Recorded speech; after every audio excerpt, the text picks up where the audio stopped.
함께 보실 하나님 말씀은 신약성경 고린도전서 16장입니다. 오늘은 고린도전서 복습하는 날인데 16장 13절부터 24절 말씀을 읽고 고린도전서 전체의 내용을 한번 복습하는 시간 갖도록 하겠습니다. 신약성경 고린도전서 16장 13절부터 24절까지 말씀, 신약성경 285쪽 전후를 보시면 되겠습니다.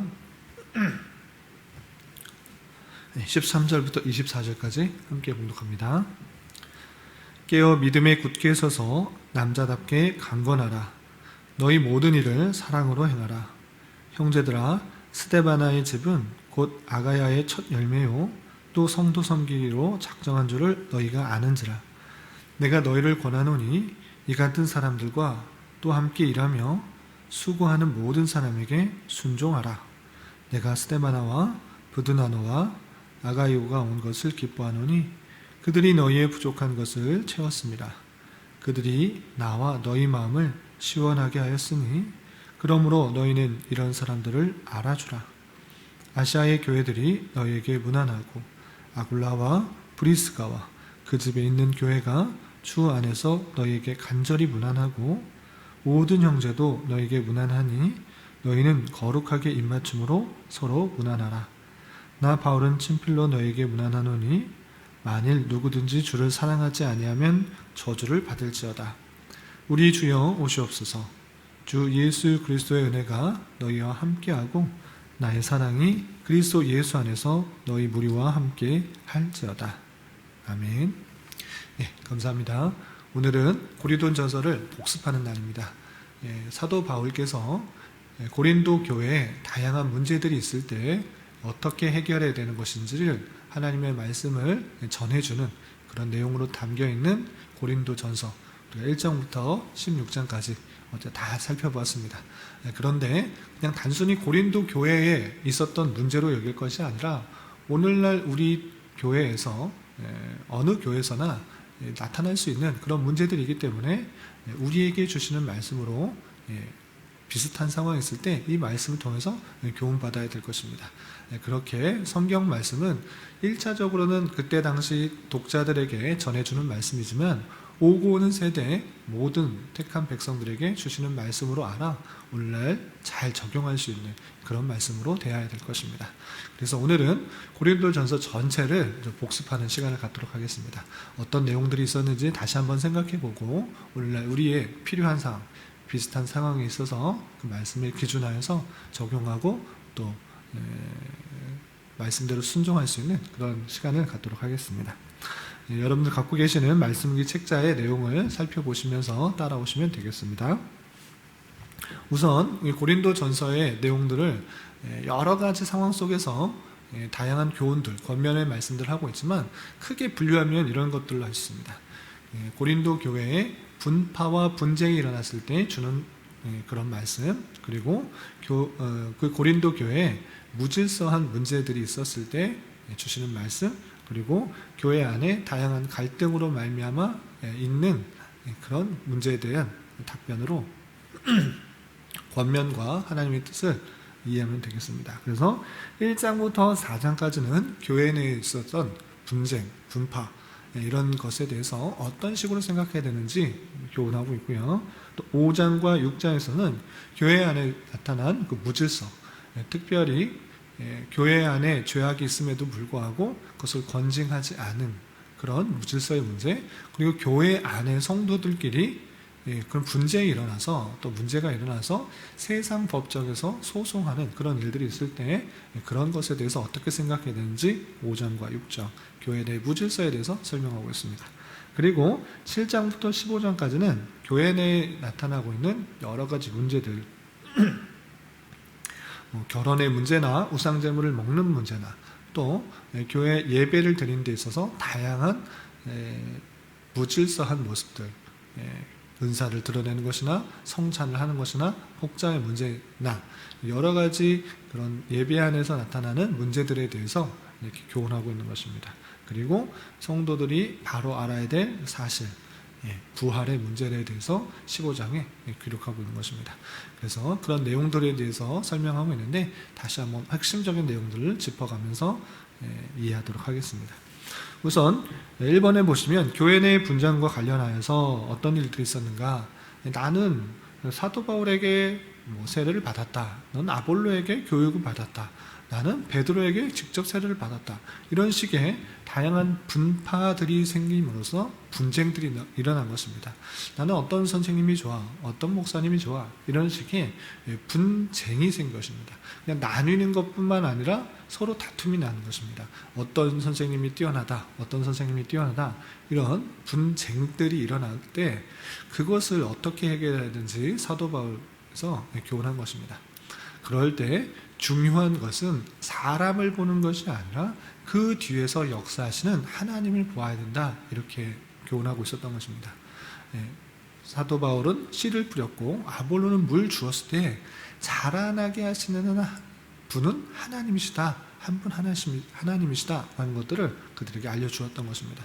그래서 사람의 어떤 모습을 쫓아서 그것을 좋아할 수도 있으나 그것으로 인해서 분파가 나뉘고 분쟁을 하는 것, 그거는 의미가 없는 잘못된 모습이다. 오히려 그 뒤에서 역사하시는 하나님을 바라볼 수 있어야 될 것이다.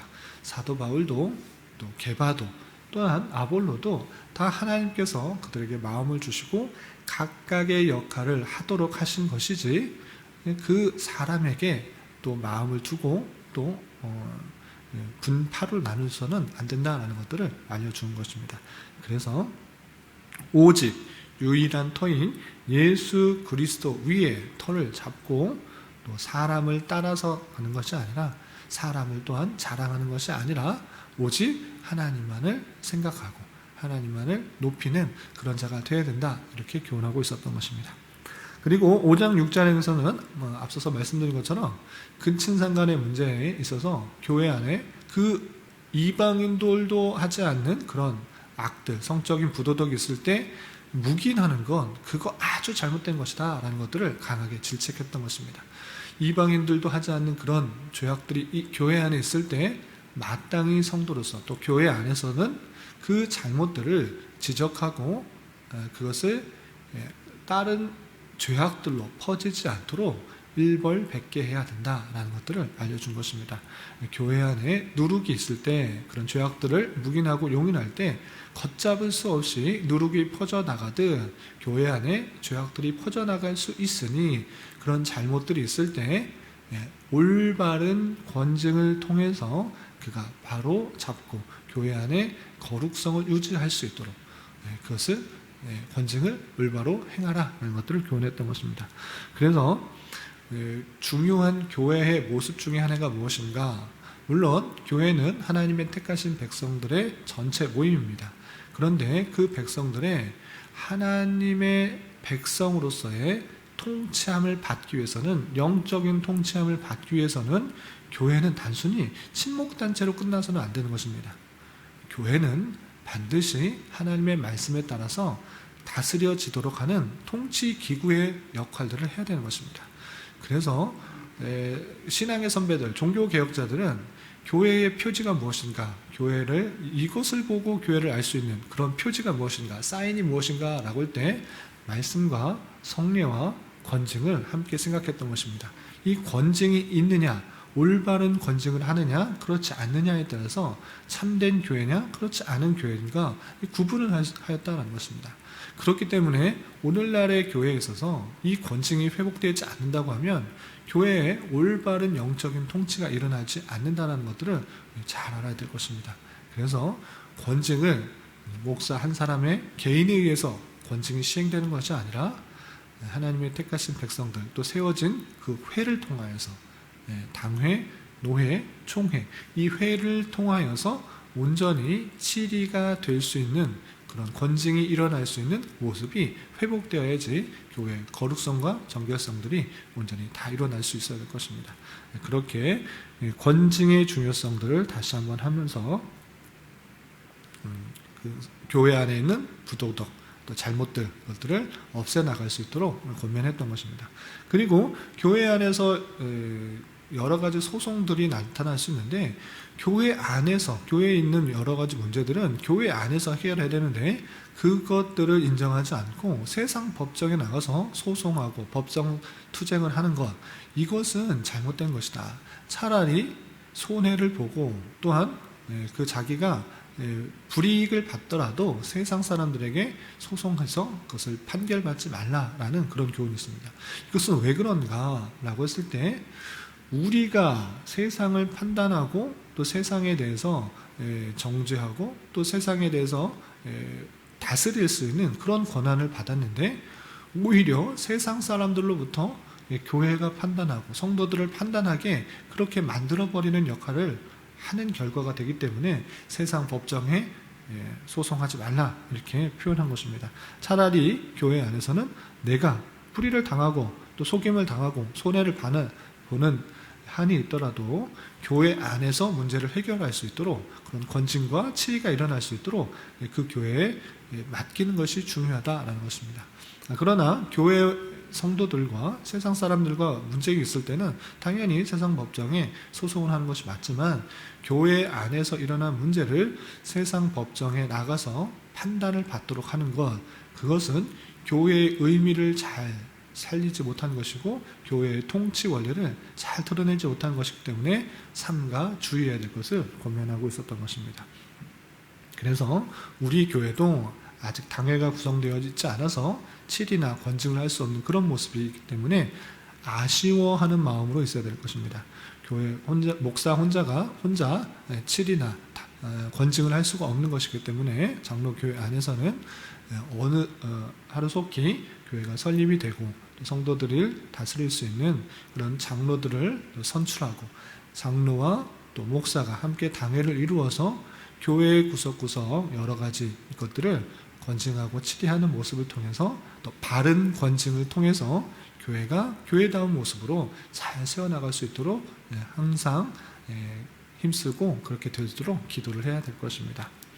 그리고 7장부터 15장까지는 교회 내에 나타날 수 있는 다양한 문제들에 대해서 권면하고 있는데, 첫 번째 결혼의 문제에 대해서 이렇게 권면하고 있습니다. 결혼, 그것을 해도 되고 안 해도 된다. 그러나 나와 같이 안 하는 것이 좋겠다. 그러나 그것은 하나님께서 주신 은사의 문제이지 모든 사람이 그렇게 해라는 것은 아니다. 왜냐하면 다가올 고난도 있고, 또한 결혼을 하게 되면 그 아내를 또는 남편을 기쁘게 하는 일에 더욱더 신경을 써야 되기 때문에 나와 같이 하나님의 일들을 할 때는 차라리 안 하는 것도 좋겠다. 그런데 이 말은 모든 사람이 받을 수 있는 것 아니다. 하나님께서 주신 은사에 따라서 나와 같이 결혼을 하지 않을 수도 있고, 또 결혼을 하는 것도 무관하지 않다. 죄가 되지 않는다. 내 스스로의 정욕을, 성적 욕구를, 음행을 피할 수 없거든 결혼하라. 한 가정 안에서 남편과 아내로서 그 안에서 그 음행을 피할 수 있도록 결혼하는 것이 합당하다, 이렇게 표현한 것입니다. 그래서 결혼에서의 중요한 것은 무엇인가? 단순히 둘만의 행복을 추구하기보다는 더불어 주님께 집중할 수 있도록, 또 주님을 잘 섬길 수 있는 소원을 가지고 그런 모습이 있을 수 있도록 결혼을 행하는 것이 중요하다라고 교훈한 것입니다. 그래서 둘만의 기쁨과 둘만의 행복을 추구하는 데서 하나님께서 결혼 제도를 주신 것이 아니고, 하나님을 더욱더 잘 섬길 수 있도록, 또 성도로서의 모습들을 또 잘 유지해 나갈 수 있도록 자신의 부족한 것, 연약한 것들을 서로의 보충으로, 서로의 도움으로 잘 세워나갈 수 있기 때문에 그렇게 행하는 것이다 라는 것들을 교훈해 주었습니다. 그래서 결혼에 있어서 어떻게 해야 되는가 잘 이해해야 될 것이고요. 또 8장에서는 우상 제물, 우상에게 제사를 지내고 나온 제물을 먹느냐 마느냐, 이 부분에 대해서 교훈하고 있습니다.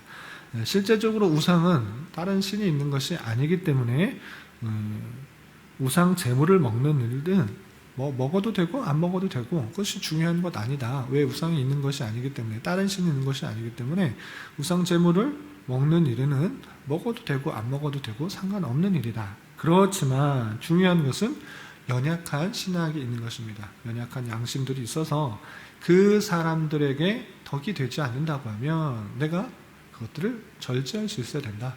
만약에 아직 신앙이 없어서 신앙적 지식이 없어서 우상에게 드렸던 제물을 먹는 것이 그것이 연약한 심령들에게 실족하는 것이 된다고 하면 그것을 차라리 안 먹는 것이 좋다 이렇게 표현하고 있는 것입니다. 우상 숭배했던 제물을 제사 드렸던 제물을 먹느냐 안 먹느냐 이것보다는 다른 사람의 신앙을 고려해서 그것을 판단하라 이렇게 표현한 것입니다. 그래서 심지어 사도 바울은 만약에 연약한 심령이 다른 사람이 이 음식을 먹는 것을 가지고 이 제사 제물을 먹는 것을 가지고 실족한다고 하면 나는 차라리 영원히 고기를 먹지 않겠다라고 선언을 하고 있는 것입니다. 그만큼 내가 먹느냐 먹지 않느냐의 모든 자유는 있지만 주님께서 주신 자유는 있지만 그것을 행하는 데 있어서 기준은 다른 사람들에게 덕이 되느냐 실족하게 되지는 않는가 이것을 되돌아보며 행해야 될 것을 권면하고 있는 것입니다. 그리고 9장에서는 자신의 사도권에 대해서 잘 피력하고 있는데 보다 많은 사람들을 구원에 이르도록 하기 위해서 나는 자유인이지만 모든 사람을 섬기는 모습으로 있었다. 유대인에게는 유대인으로 또 이방인들에게는 이방인들에게 율법이 있는 자 없는 자에게 그들과 똑같이 되면서 한 명이라도 더 구원을 얻기 하기 위한 자신의 사도권을 발휘한 것들을 강력하게 설명하고 있습니다. 그렇기 때문에 자신이 받은 권리를 누리고 더 평안히 하는 것을 더 상으로 여기는 것이 아니라 복으로 여기는 것이 아니라 자기 사명을 잘 감당하기 위해서 주님께서 내게 주신 사명을 더 잘 감당하는 것을 기쁨과 보람과 상으로 여기는 그 모습 가운데 행해야 될 것을 교훈받을 수 있는 것입니다. 그리고 또 10장에서는 구약시대의 다양한 모습들을 보여주면서 이것이 거울로 또 경계로 삼아 그들의 모습들을 반면교사나 또 따라가야 할 모습들로 생각하면서 우리가 본을 받아야 될 것이다 이렇게 표현하고 있었습니다. 그리고 먹든지 마시든지 그 모든 것들의 목표가 무엇이 되어야 되는가? 하나님의 영광을 위해서 하는 것이 되어야 된다. 삶의 목표, 목적 그것이 나의 유익과 나의 만족이 아니라 하나님께 영광이 되도록 하는 그런 삶의 목표가 뚜렷하게 정해져서 그것대로 행해야 된다라고 표현하고 있습니다.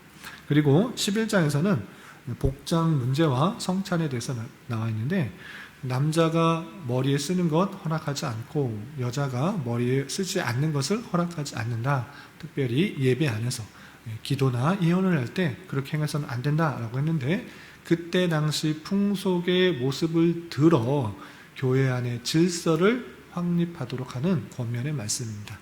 교회 안에서 다양하게 무질서하게 그렇게 행하지 말고 교회 안에서 주님께서 주신 질서가 있는 것입니다.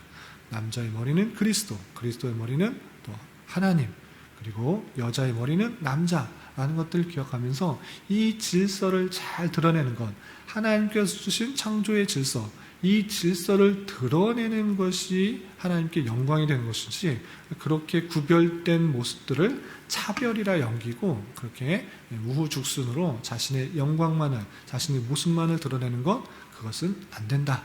복장에서 문제 있어서도 온전히 구별된 모습으로 하나님께 영광을 돌릴 수 있도록 하나님께서 원하시는 모습으로 그대로 영광을 돌릴 수 있도록 해야 된다는 것들을 알려주었습니다. 그리고 성찬에 있어서 그 의미와 목적들을 잘 생각하면서 예수 그리스도께서 우리를 위해 죽으셨다라는 사실들을 잘 기억하게 할 뿐만 아니라 그 성찬을 통해서 구별되는 것이 아니라 더욱더 교회가 하나된 모습으로 나아갈 수 있도록 연약한 사람들을 위해서 또 기다려주고 또 함께 성찬에 참여할 수 있도록 권면하는 말씀을 되어 있습니다. 그리고 12장에서는 신령한 것에 대해서 바로 알고 분별할 수 있도록 권면하면서 그 모든 교회 안에서 나타날 수 있는 은사들, 병 고치는 은사, 방언의 은사, 예언의 은사, 지식의 은사 등등등 있는데 이것이 그때 당시에 은사들인 것입니다. 오늘날에도 똑같이 그렇게 있다라고 말하는 것은 아닙니다. 그때 당시에 있었던 그런 다양한 은사들이 있을 때 그것들이 어디서부터 왔는지를 잘 생각하고 한 분 성령님께서 주신 각 사람에게 필요에 따라서 교회에 유익이 되도록 주신 은사인 줄 알아 그것을 무질서하게 쓰지 말고 그것이 한 분 성령님께서 왔다라는 그 사실을 알아 높낮이 우열을 두고 자신을 드러내는 것이 아니라 하나님께 감사하는 것을 드러나야 될 것이고, 그것을 어떻게 써야 되는지를 잘 알아야 된다. 그 밑바탕에 무엇이 있는지, 어떻게 써야 되는지 잘 알아야 되는데, 그것이 13장에 사랑이 없으면 아무 소용이 없다라는 것들을 구현하고 있는 것입니다. 그래서 다양한 은사를 쓸 때 그 밑바탕에 서로를 사랑하는 마음, 자신을 낮추는 마음, 오래 참는 마음, 인내하는 마음, 그런 마음 가운데 다양한 은사들을 사용하는 것이 중요하다, 이렇게 교훈받았던 것입니다. 그리고 14장에서는 방언과 예언을 들면서 실제적으로 드러날 때 교회의 덕이 될 수 있도록, 유익이 될 수 있도록 해야 되는 것이고, 아무리 방언을 1만 마디 할지라도 깨달은 말, 깨달은 지식으로 5마디 말하는 것, 알아들을 수 있는 5마디의 말이 훨씬 낫다, 이렇게 표현한 것처럼 올바른 은사들을 사용할 수 있도록 교훈하고 있었던 모습을 있었습니다. 그리고 15장에 있어서는 우리가 이 땅에서의 삶이 전부라고 하면 가장 불쌍한 자다, 부활신앙을 온전히 가져라, 주님께서 오심으로 말미암아 우리가 영원한 것으로, 또 거룩한 것으로, 또 영광스러운 몸으로 부활하게 될 것이다, 그렇게 되게 되는 것을 알게 하기 위해서 잠자는 자들의 첫 열매로 오신 것이 예수 그리스도다. 예수 그리스도를 부활을 믿는다고 하면 우리의 부활도 온전히 믿고 부활 신앙으로서 삶을 살아가야 될 것을 교훈하고 있었던 것입니다. 그리고 마지막 16장에서는 성도를 위한 헌금과 또 바울 사도가 어떻게 이후에 전도 여행을 다닐지에 대한 이야기를 하고, 또 권면을 마지막으로 깨어 믿음에 굳게 서서 남자답게 강건하고 모든 일을 사랑으로 행할 것을 권면하는 내용들로 이어진 것입니다. 이렇게 고린도전서의 다양한 이야기들, 그것을 한번 읽고 그냥 지나가는 것이 아니라 실제 우리 삶에 있어서 또 나에게 있어서 적용해야 될 것이 무엇인지를 생각해 보면서 내 뜻과 내 생각에 따라서 살아가는 것이 아니라 하나님께서 주신 말씀에 근거해서 살아가기 힘써야 될 것이고, 그렇게 해서 하나님의 백성다운 모습으로 그렇게 더욱더 성장하는 은혜가 있어야 될 것입니다. 이런 은혜가 저와 여러분 우리 모두에게 있기를 진심으로 기원합니다. 기도하겠습니다. 하나님 아버지, 감사합니다. 오늘은 고린도전서의 내용 전체를 살펴보았습니다. 여러 교훈들을 머리로 아는 데에 그치는 것이 아니라 가슴에 담고 우리의 손과 발로 실천하며 살아가는 자 되게 하여 주시옵소서. 주님, 나라와 민족을 위해 기도합니다. 코로나의 재확산으로 인하여 많은 것들이 제한되고 있어 어렵고 힘든 시기를 모두가 보내고 있습니다. 주님, 긍휼히 여겨주시고 이를 통해 깨달아야 할 것들이 무엇인지 온전히 깨닫게 하여 주시며 하나님께서 원하시는 삶을 살게 하여 주시고 하루속히 안정화가 되게 되어 일상의 모습으로 되돌아올 수 있도록 긍휼을 베풀어 주시옵소서. 특별히 이 나라의 위정자들을 주님 붙들어 주시사 바른 정치와 판단을 통해 이 나라가 자유와 민주와 평에서 온전히 통치되게 하여 주시고 모든 백성이 고요하고 평안한 삶을 살아가는데 부족함이 없는 나라 되게 하여 주시옵소서. 주님, 교회 내 육체의 연약함으로 직장과 사업장의 문제로 믿지 않은 가족의 전도를 위하여 간절히 부르짖으며 간구하는 여러 지체들이 있습니다. 주님께서 그 기도에 신실하게 응답하여 주시고 역사하여 주셔서 하나님의 선하심과 인자심을 깊이 경험하는 기회되게 하여 주시옵소서. 오늘은 주일을 준비하는 한 날입니다. 은혜를 사모하며 온 성도들이 준비하게 하여 주시고 하루속히 일상적인 예배와 교제를 할 수 있도록 인도하여 주시옵소서. 이 시간 각자 간절히 기도하는 기도 제목 주님께서 들으시고 가장 선한 것들로 응답하여 주시옵소서. 예수님의 이름으로 기도 올리옵나이다. 아멘.